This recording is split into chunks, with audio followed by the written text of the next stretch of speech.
জীবনে কখনো কি কোনো মৃত মানুষকে গোসল করিয়েছেন? সুযোগ পেলে মৃতদের গোসল করাবেন। খুব কাছ থেকে দেখবেন মৃত মানুষের দেহটা কত অসহায় হয়।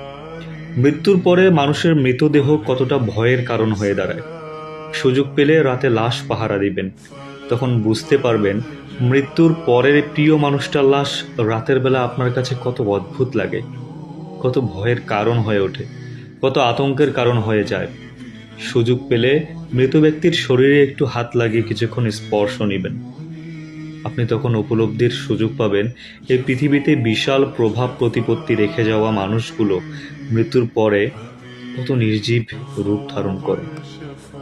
সুযোগ পেলে আপনজনদের লাশ কবরে নামাবেন খুব আগ্রহ নিয়ে। শেষবারের মতো মৃতদেহের মুখটি দেখার চেষ্টা করবেন এবং বরাবর উপলব্ধির চেষ্টা করবেন এই মৃতদেহের সাথে অনন্তকালের যাত্রার পথে এটাই আপনার জীবনের শেষ দেখা। জীবনের সুযোগ পেলে মাঝে মধ্যে কবরস্থানে গিয়ে নীরবে কিছুক্ষণ দাঁড়াবেন। এরপর মনে মনে চিন্তা করবেন জীবনের লাভ ক্ষতির হিসাবে এই মৃত মানুষগুলো এই পৃথিবীতে কি করে গেছেন, কাদের রেখে গেছেন। যাদের রেখে গেছেন তারা কি কখনো এই মৃত মানুষগুলোকে স্মরণ করার জন্য কবরস্থানের আশেপাশে আসে? আমাদের সবার শরীরেই কম বেশি রক্তকণা আছে। এ কথা চিরোত্তর সত্য যে আমাদের শরীরের প্রতিটি রক্তকণা শরীরে খুবই গুরুত্বপূর্ণ বহন করে। অথচ আমাদের শরীর থেকে কোনো রক্তকণা যদি বেরিয়ে যায়, সেটির যেমন কোনো গুরুত্ব থাকে না, তদ্রূপ আমাদের দেহ থেকে প্রাণটা বেরিয়ে গেলে আমাদের শরীরে অন্যের কাছে কোনো মূল্য থাকে না। আমাদের জীবনটা বড় বৈচিত্র্যময়। বেঁচে থাকতে আমরা এর জন্য ওর জন্য কত মায়া দেখাই, কত ভালোবাসা দেখাই।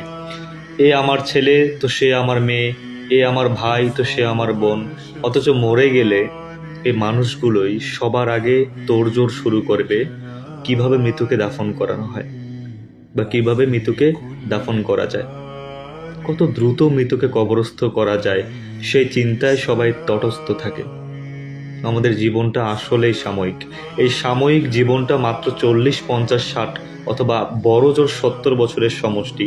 অথচ এই জীবনে আমরা কখনো মৃত্যুর কথা না ভেবে কিভাবে অঢেল সম্পদ অর্জন করা যায় সেই চিন্তায় সর্বদা বিভোর থাকি।